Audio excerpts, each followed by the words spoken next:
How we doing, guys? Blazing Magnets, and today we're just doing a little something different from what we normally do.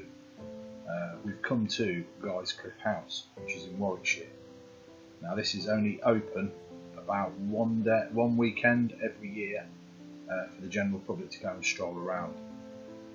They do ghost hunting here throughout the year that you can book, and they're looking for volunteers to help bring the house back, its gardens, to its former beauty. So yeah, we're just going to go and have a quick look round, see what Cliffe House is about.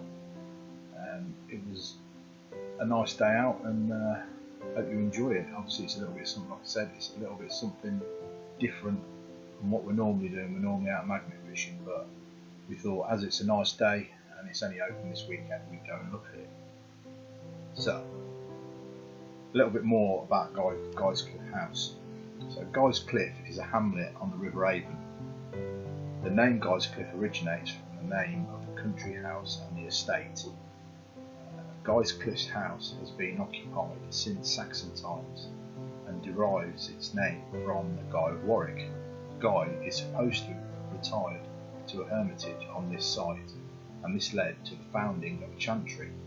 The chantry was established in 1423 as the chapel of St Mary of Magdalene.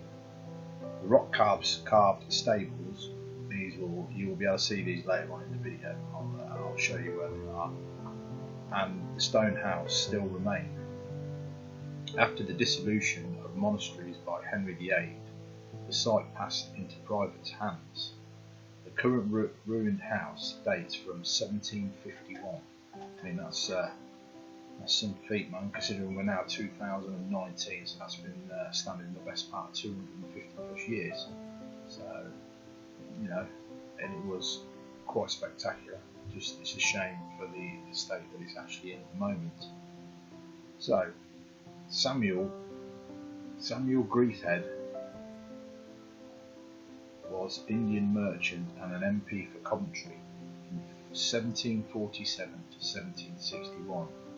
He was a slave trader in the Caribbean and later received a large amount of money, $25,000 in compensation from the government following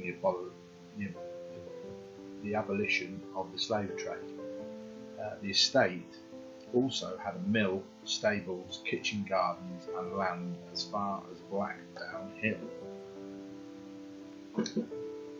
So this bit here, this is the gun room, or what was the gun room. If you want to pause and read what's on there, then please feel free to do so.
We left it, we went and had our tea in the Saxon Mill. It's also where, if you remember, Ali, who used to come fishing with us, Ali got married in the Saxon Mill a few weeks earlier to that.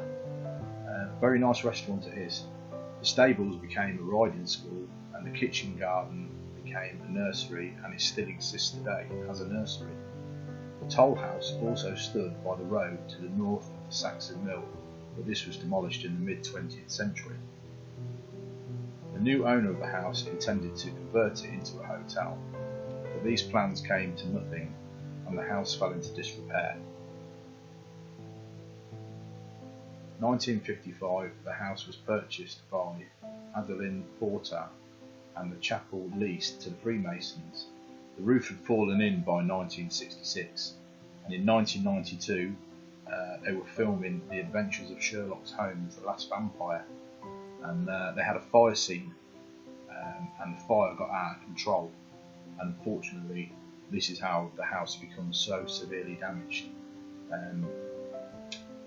The buildings leading to well, from what we can gather, there was an insurance claim, and the house was then given to the English Heritage as a Grade 2 listed building, and they're now looking to have it restored. So, all in all, it was a fantastic day out. There was the house was absolutely, considering the state that it was in, it was, it was still a sight to see. I mean, this bit here was a tunnel. We gathered that this was a tunnel for the kitchen. This is where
blaze on. Ah, dear me. Absolutely brilliant.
now is actually the cave that Guy lived in.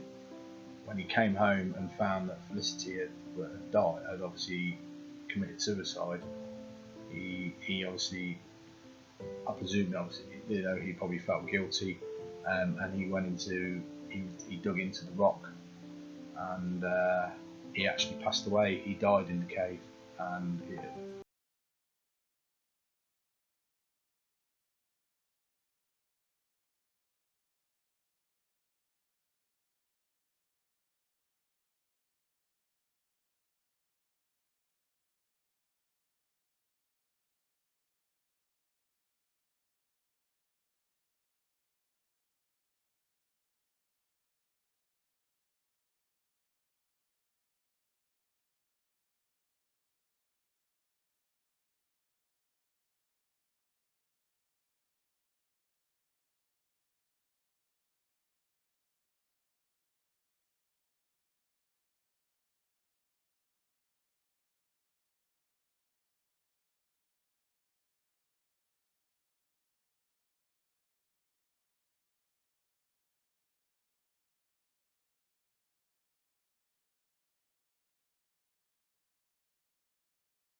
this now is